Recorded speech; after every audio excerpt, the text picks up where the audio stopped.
Hey friends, if you wish to view two documents side by side in Microsoft Word, then please watch this video. I will guide you through the procedure. Here's the thing about viewing the documents side by side. This is basically for pages. So I created two pages here. Okay, one page is this one, and then I will enter twice and then create a second page just for the sake of this example. Now I will go to the view tab and I click on side to side. Okay, this will show all the pages side to side just as if I'm reading a book.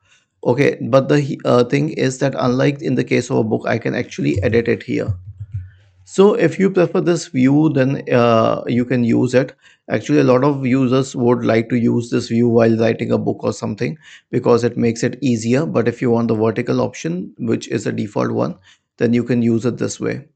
Was this helpful? If yes, then please subscribe to the channel, and if not, then let us know in the comment section of the video on how we could help you further. Thank you for watching this video and have a nice day.